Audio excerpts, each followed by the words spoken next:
చిన్న రావు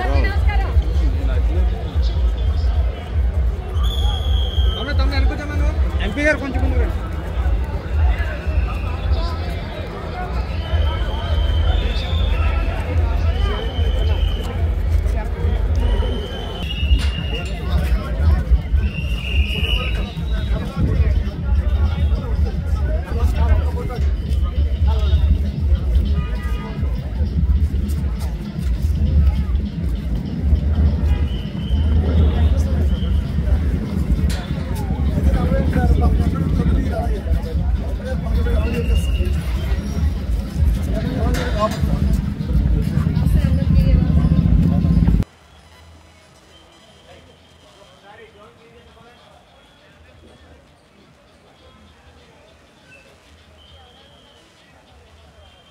ఈ రోజున మంచి ముహూర్తం ఉండడం వల్ల 11:48కి నేను కాకినాడ పార్లమెంట్ నియోజకవర్గ అభ్యర్థిగా వైఎస్ఆర్ కాంగ్రెస్ పార్టీ తరఫున నామినేషన్ దాఖలు చేయడం జరిగింది. ముఖ్యంగా నేను ఇంటి దగ్గర నుంచి పొద్దున్న బయలుదేరిన కాడి నుంచి కూడా ఈ కలెక్టర్ ఆఫీస్కి వచ్చేదాకా కూడా కాకినాడ పార్లమెంట్ నియోజకవర్గ పరిధిలో వచ్చిన కార్యకర్తలు కానీ నాయకులు కానీ మమ్మల్ని అభిమానించే ప్రజలు కానీ పెద్ద ఎత్తున మాకు స్వాగతం పలికి నన్ను ముఖ్యంగా ఆశీర్వదించడానికి మద్దతు పలుకుతూ విచ్చేసిన ప్రతి ఒక్కరికి కూడా నేను పేరు పేరున కృతజ్ఞత తెలియజేసుకుంటున్నాను. అలాగే ఈ రోజున వైఎస్ఆర్ కాంగ్రెస్ పార్టీకి మొన్న చంద్రశేఖర్ రెడ్డి గారి నామినేషన్ కానీ అదే కాకినాడ సిటీలో,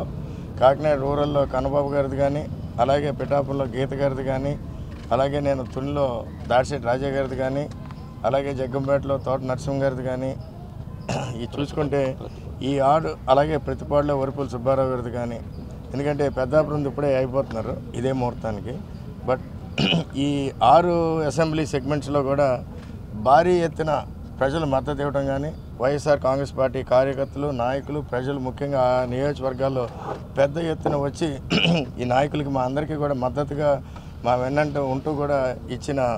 ఇది అంత భరోసా చూస్తూ ఉంటే వైఎస్ఆర్ కాంగ్రెస్ పార్టీ ఈ కాకినాడ పార్లమెంటు పరిధిలో 7 నియోజకవర్గాలు ఆల్రెడీ గెలిచేసే విధంగా కూడా ఈరోజు మద్దతు ఉందని చెప్పి కూడా మీ అందరికీ తెలియజేసుకుంటున్నాను. అలాగే ముఖ్యంగా కాకినాడ పార్లమెంట్ నియోజకవర్గాన్ని కూడా వీళ్ళందరి సహాయ సహకారాలతో ఈ 7 అసెంబ్లీ సెగ్మెంట్లు గెలుచుకుని కాకినాడ పార్లమెంట్ నియోజకవర్గం కూడా భారీ మెజార్టీతో గెలుస్తా ఉన్నకి ఈరోజు ఇచ్చిన మద్దతుతో సందేహం లేదని చెప్పి కూడా మాకు అనిపిస్తూ ఉంది. ముఖ్యంగా అంటే నేను పూర్తిగా అదంతా చూడలేదు, కానీ నాకు చెప్పడం జరిగింది ఇందాక వచ్చే ముందే. కాపు రిజర్వేషన్ సమయంలో మెగాస్టార్ చిరంజీవి గారు కూడా దానికి మద్దతుగా వచ్చినప్పుడు ఎయిర్పోర్ట్లోనే ఆఫ్ చేశారని మీ అందరికీ తెలుసు. అప్పుడు చాలామంది నాయకుల్ని ఆ రోజున దానికి మద్దతుగా వచ్చేసిన నాయకులు మమ్మల్ని అందరినీ కూడా చాలామందిని ఆ రోజున ఎయిర్పోర్ట్లో కానీ ఎక్కడ పడితే అక్కడ ఆఫ్ చేసిన వైన్ ఎప్పుడంటే తెలుగుదేశం టైంలో ఆ విధంగా అణగదొక్కి కూడా ఆ రోజున ఆ ఉద్యమాన్ని కూడా పూర్తి స్థాయిలో అణగదొక్కిన పరిస్థితులు అందరూ కూడా గుర్తుంచుకోవాలి. అలాగే ముఖ్యంగా జగన్మోహన్ రెడ్డి గారు కూడా ఈ పర్టికులర్ కాపు రిజర్వేషన్ మీద కూడా చెప్పడం జరిగింది. ఇది కేంద్రం పరిధిలోనిది, ఈ కేంద్రం పైన పార్లమెంట్లో అమెండ్ అయితే కానీ ఈ రిజర్వేషన్ని ఒక రాష్ట్ర ప్రభుత్వం చేసే పరిస్థితులు లేదని కూడా చాలా స్పష్టంగా చెప్పడం జరిగింది. దీనికి అనుగుణంగానే ఇప్పుడు చంద్రబాబు నాయుడు గారు ఆ రోజున నేను చేస్తున్నానని హామీ ఇచ్చారు, కానీ అది ఎక్కడా జరగలేదు. కానీ దానికి భిన్నంగా జగన్మోహన్ రెడ్డి గారు కాపు నేస్తామని పెట్టి ఈ రోజున ప్రతి కాపు మహిళా అకౌంట్లో ప్రతి సంవత్సరం కూడా కాపు నేస్తం పేరిట 15,000 రూపాయలు వేయటమే కాకుండా అలాగే అమ్మ ఒడి కార్యక్రమం రకరకాల పథకాల ద్వారా కూడా ప్రతి కాపు కుటుంబానికి ముఖ్యంగా మధ్యతరగతి నిరుపేద కుటుంబాలు అన్నింటిని కూడా ఆదుకున్న విధానం కూడా మీరందరూ కూడా చూస్తూనే ఉన్నారు గడిచిన 4-5 సంవత్సరాలుగా.